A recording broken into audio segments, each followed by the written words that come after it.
Olá, meu nome é Luciana Paiva, sou psicóloga clínica e neuropsicóloga.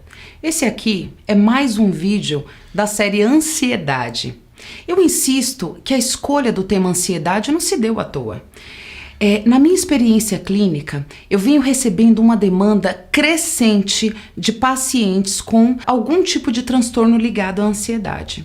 Crianças com dificuldade de absorver o conteúdo, crianças com dificuldade de interpretação de texto.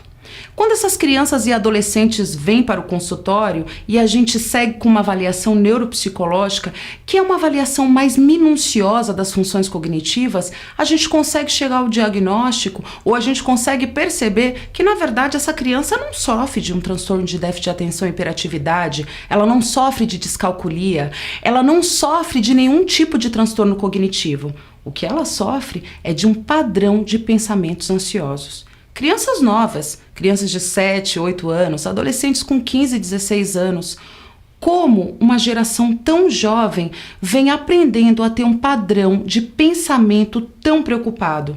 Isso é alarmante e é por isso que eu insisti no tema ansiedade. O DSM-5, que é o manual que traz todos os critérios dos transtornos psiquiátricos, nos diz que para uma pessoa ser considerada como um transtorno ansioso, ela precisa ter um padrão de pensamento preocupado excessivamente nos últimos 6 meses. Preocupação excessiva nos últimos 6 meses. Crianças preocupadas, adolescentes preocupados. Por quê? Como que surgiu isso? De onde se desencadeia isso? Provavelmente porque tem pais com padrão de pensamentos preocupados.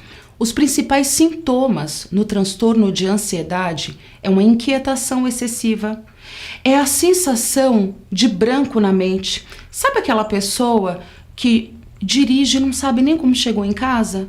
Não lembra se cumpriu ou não uma tarefa ou outra? Tá levando a vida no piloto automático? Pois é, isso é um sintoma de ansiedade. Na verdade, o seu cérebro ele é tão inteligente que ele está jogando ao seu favor. Ele faz com que você tenha essas sensações de branco. Por quê? Você já está tão preocupado, você já está tocando tantas coisas na vida que ele fala, opa, desliga um pouco. Só que ele faz isso em momentos que não são tão apropriados, como por exemplo, quando você tem uma prova para cumprir, ou quando você tem que redigir alguma coisa e precisa buscar as informações da memória. Eu tive casos de pacientes que tiveram um transtorno de preocupação, um padrão de preocupação tão grande que não conseguiam, por exemplo, se lembrar onde haviam estacionado o carro, ou qual era a senha do banco. Informações úteis e que a gente usa no dia a dia. Esse é um recurso que a memória tem para te proteger. O DSM-5 nos fala também que para ser considerado um transtorno de ansiedade, é necessário que esse seja um padrão de pensamento pelos últimos 6 meses. E no seu cérebro, como é que isso funciona? Neuropsicologicamente, como é que isso funciona? Vou te dar um exemplo. Você acessa o Facebook todos os dias e você tem o costume de acessar determinada página, ou seu namorado, seu filho, seu irmão, você tem o hábito de entrar naquela página. Você entra, rapidinho o Facebook mostra para você. Mesmo que você esteja sem internet, você demora para perceber que está sem internet porque aquela informação já está ali, previamente salva, certo? O seu cérebro funciona da mesma maneira.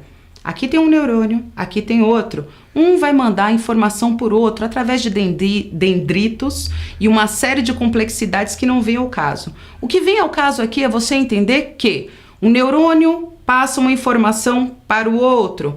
Aqui no meio eu tenho uma coisa chamada fenda sináptica.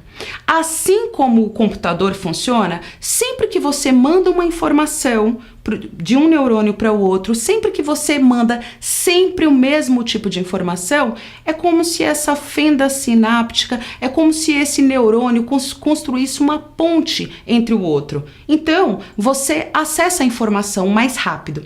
Isso se chama neuroplasticidade cerebral e isso é muito importante e depois eu vou explicar mais para vocês sobre isso. Mas o que neuroplasticidade cerebral tem a ver com transtorno de ansiedade? Se você tem um padrão de pensamentos negativos, obviamente você vai ter sempre mais do mesmo. O seu cérebro funciona como você, como motorista. Quando você não tem Waze, o que você faz? vai sempre no mesmo trajeto. Você não vai se arriscar em ruas que você não conhece. Você vai sempre no mesmo trajeto. Vai pegar trânsito, pode ter uma série de problemas, pode ter tido uma batida, mas é o caminho que você está acostumado, certo? Quando você tem o Waze, não. Você se aventura e muitas vezes você acaba chegando no destino muito antes do que se você fosse somente no caminho que você está acostumado.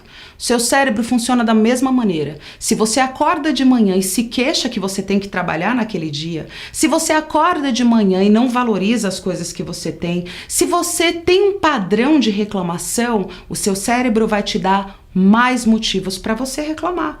As coisas que são boas na sua vida não vão te parecer tão boas, porque você está acostumado a reclamar.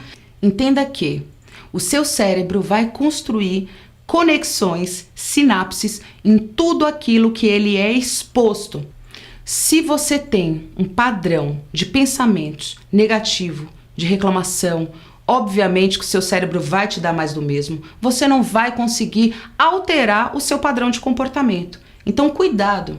No próximo vídeo, nós vamos falar como superar esse padrão de pensamento rígido que a gente instala ao longo da nossa vida. Mas, como não transferir isso para os nossos filhos? Como aprender a conduzir o veículo da nossa mente com responsabilidade? Como sair dos padrões que a gente está naturalmente acostumado? Como fazer essa transformação? A neuroplasticidade cerebral, ela é muito positiva. Ela pode ser usada muito a seu favor, mas também pode ser usada na sua própria destruição. E quem usa essas ferramentas é você. Fique ligado, semana que vem nós vamos falar em qualidade de vida, controle da mente. Até lá!